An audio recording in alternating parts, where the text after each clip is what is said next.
Olá, sejam todos muito bem-vindos.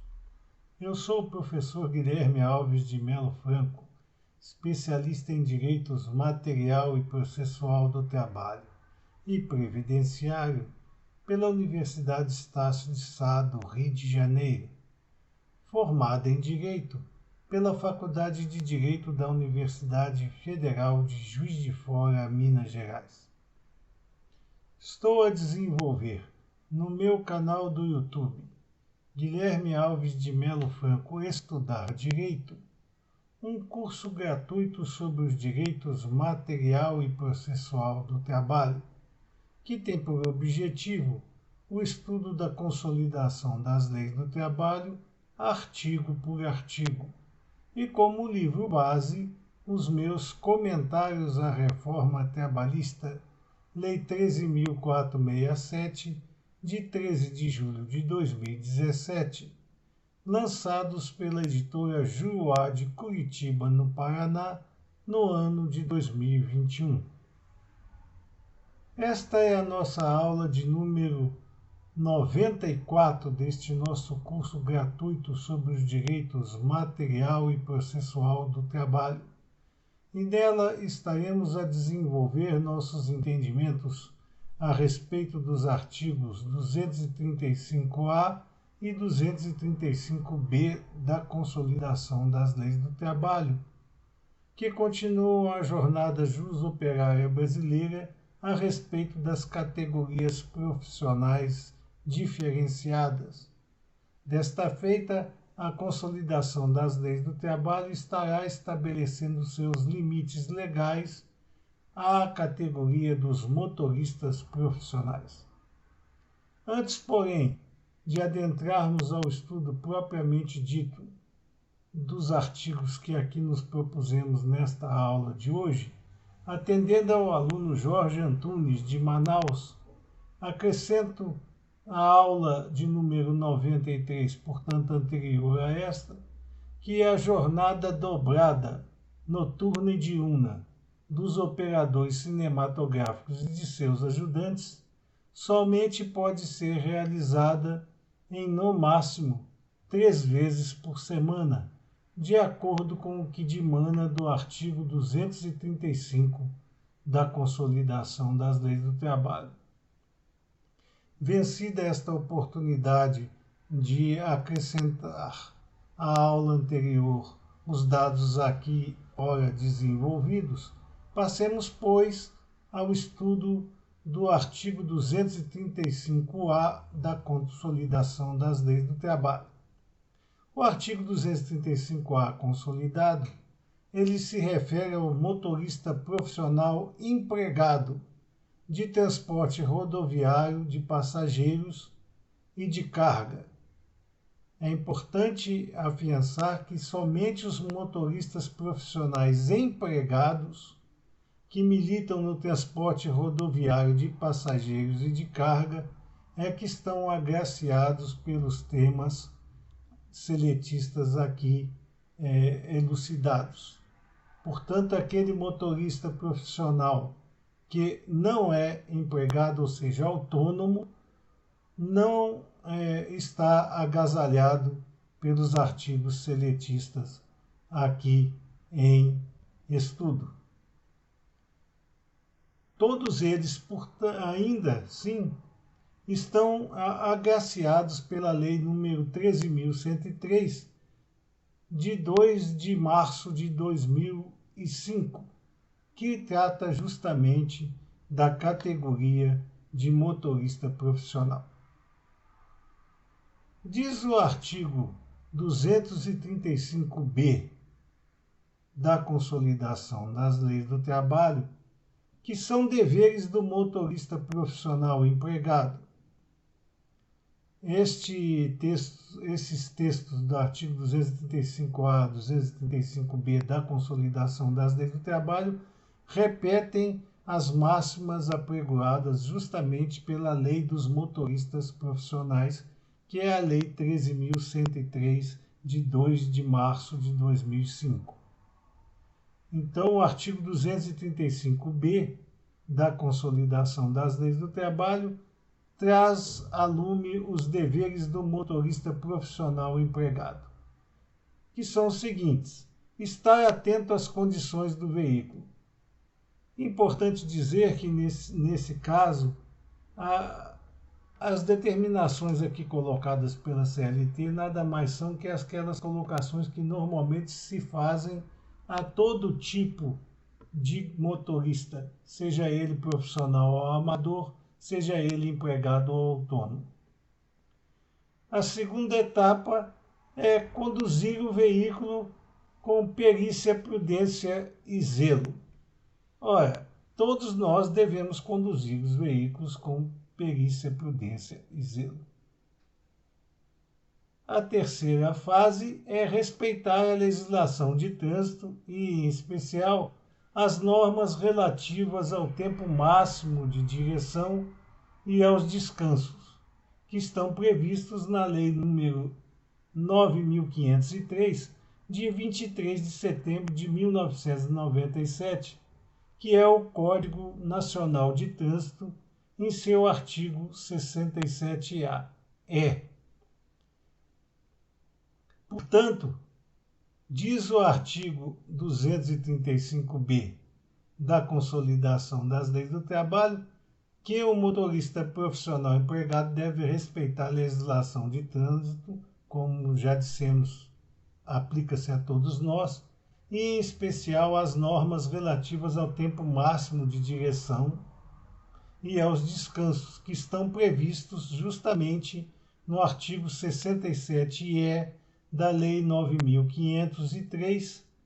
de 23 de setembro de 1997, que ficou também conhecida como Código Nacional de Trânsito. Por esta determinação legal, entende-se vedada a direção por mais de 5 horas e meia ininterruptas no transporte de passageiros ou carga rodoviários. Aqui também cabe uma informação. A Lei 9.503, de 23 de setembro de 1997, o Código Nacional de Trânsito, em seu artigo 67-E, destina-se aos motoristas de passageiros e carga rodoviários. Aqueles motoristas de passageiro e carga que limitam-se ao exercício profissional dentro de determinado município, que não, em trechos que não são considerados como rodovias, mas em ruas e outros tipos de vias de acesso, não estão agraciados com esta jornada de 5 horas e meia ininterrupta máxima, quando se estabelecer o transporte de passageiros ou de carga, e, portanto, há outras normas, inclusive convênios coletivos de trabalho, que vão destinar a esses profissionais urbanos a jornada máxima de trabalho a ser por eles exercida. O artigo 67-E da Lei 9.503, de 23 de setembro de 1997, determina também que é necessário um intervalo de 30 minutos dentro da jornada. Esse intervalo de 30 minutos dentro da jornada é justamente para o descanso e a alimentação dos motoristas. No caso do transporte de passageiros, esse intervalo de 30 minutos dentro da jornada deve acontecer a cada 24 horas e no de carga a cada 6 horas de trabalho ininterrupto. Diz também o artigo 235b da Consolidação das Leis do Trabalho que o motorista deve zelar pela carga e pelo veículo.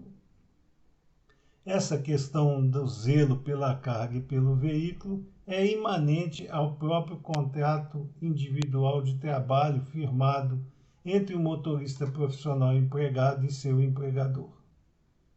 Ao que estamos a analisar neste momento,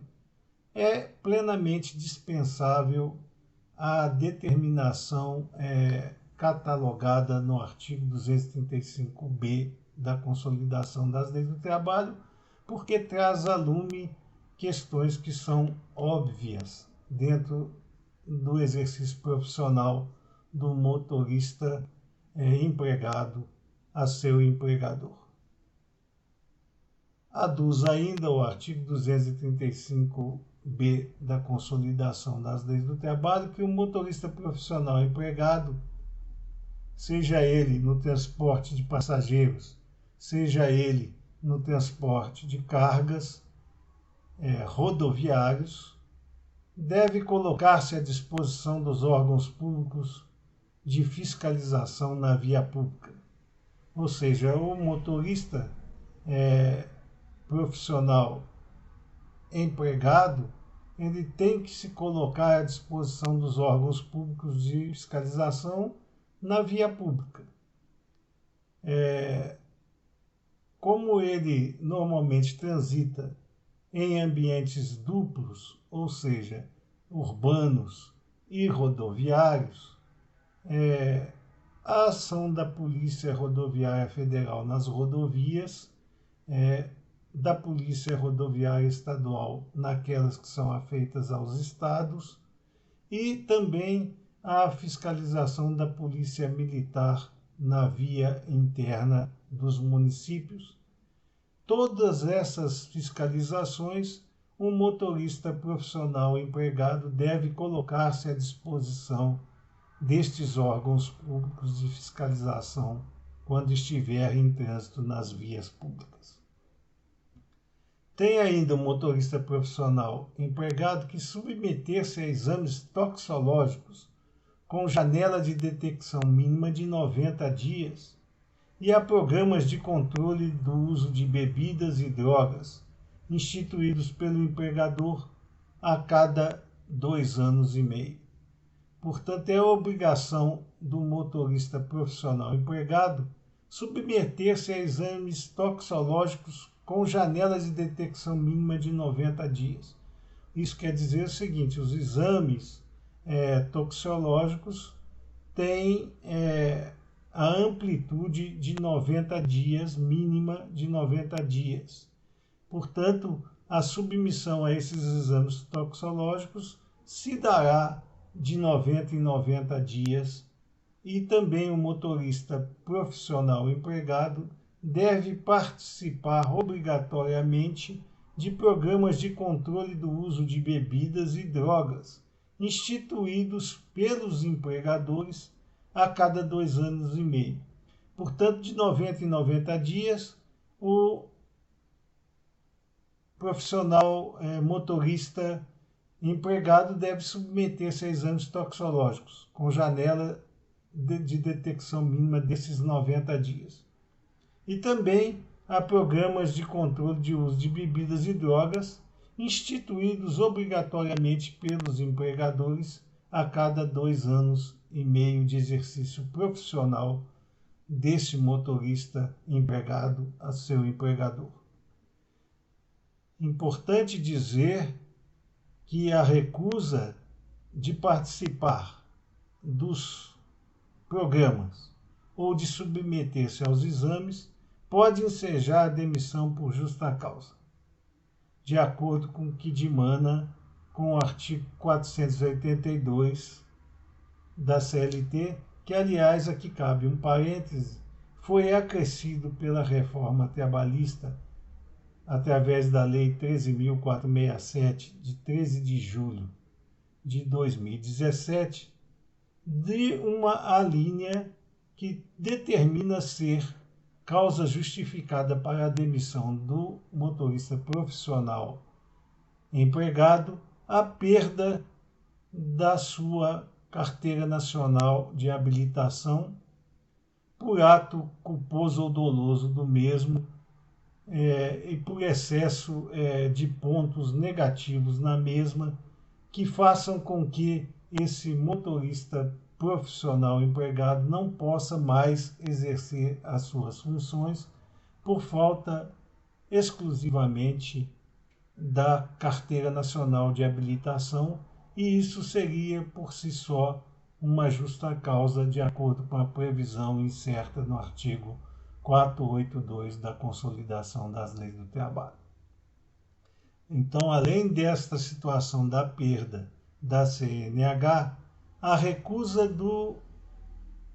motorista profissional empregado a submeter-se a exames toxicológicos com janelas de detecção de 90 dias. Também há programas de controle no uso de bebidas e drogas instituídos pelo empregador a cada 2 anos e meio, é motivo que pode ensejar a demissão por justa causa. É interessante notar que no artigo 235b da Consolidação das Leis do Trabalho, quando ele trata desta recusa, ele diz que essa recusa pode ensejar, e não que essa recusa enseja a demissão por justa causa. Ao contrário do artigo 482 da Consolidação das Leis do Trabalho, pertinente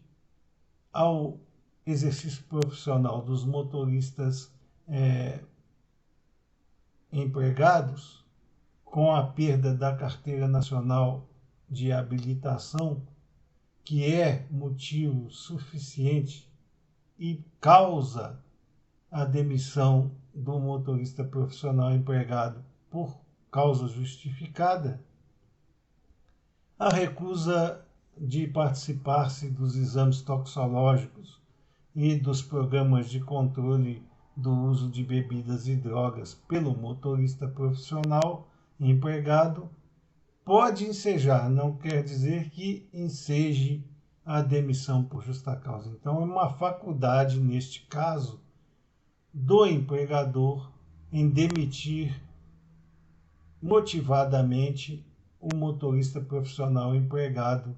no caso dele se recusar a participar